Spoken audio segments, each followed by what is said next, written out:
കോൺഗ്രസിൽ ഇപ്പോഴും രാഹുൽ മാങ്കൂട്ടത്തിൽ പക്ഷക്കാരായ നേതാക്കളുണ്ടോ? അങ്ങനെ ഒരു സംശയം ജനിപ്പിക്കുന്ന തരത്തിലാണ് പലതും നടക്കുന്നത്. പാർട്ടി മുഖപത്രമായ വീക്ഷണത്തിലെ ഇന്നത്തെ മുഖപ്രസംഗം തന്നെയാണ് ഏറ്റവും പുതിയ തെളിവ്. രാഹുലിനെ പോലെ രാഷ്ട്രീയ സർഗാത്മകതയും പ്രജ്ഞാശേഷിയുമുള്ള ചെറുപ്പക്കാർ വളർന്നു വന്നാൽ അത് CPM-നെ ഗോത്രഹത്യയിലേക്ക് എടുത്തെറിയും എന്നൊക്കെയാണ് മുഖപ്രസംഗത്തിൽ പറയുന്നത്. മുഖപത്രത്തിലെ മുഖപ്രസംഗമെന്നാൽ അത് പാർട്ടി നിലപാടാണ്. അതെഴുതുമ്പോൾ മിനിമം വകതിരിവ് വേണം, അല്ലെങ്കിൽ നാറുന്നത് പാർട്ടിയാവും. അതുകൊണ്ടാണ് വീക്ഷണം മുഖപത്രം കോൺഗ്രസ് നിലപാടിനെതിരാണെന്നും അത് തിരുത്താൻ നിർദ്ദേശം നൽകിയിട്ടുണ്ടെന്നും KPCC അധ്യക്ഷൻ സണ്ണി ജോസഫിന് തന്നെ പറയേണ്ടി വന്നത്. രാഹുലിൻ്റെ വഷളത്തരത്തിന് പ്രജ്ഞാശേഷി, സർഗാത്മകത എന്നൊക്കെയാണ് വീക്ഷണത്തിൻ്റെ വിശേഷണം.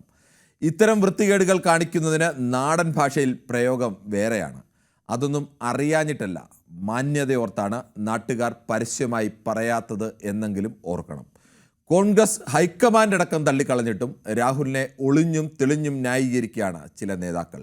രാഹുലിനെ തള്ളിപ്പറയാൻ മടിയുണ്ടെങ്കിൽ കുറ്റം തെളിയട്ടെ എന്ന് പറഞ്ഞ് ഒഴിയാനുള്ള ഒരു മിനിമം മെയ്വഴക്കമെങ്കിലും കാണിക്കണം.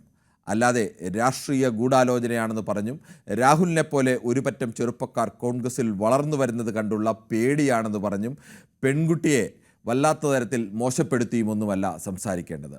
അത് രാഹുലിൻ്റെ പ്രായക്കാരായ കോൺഗ്രസിലെ എല്ലാ യുവ നേതാക്കളെയും അപമാനിക്കൽ കൂടിയാണെന്ന് തിരിച്ചറിയുക കൂടി വേണം.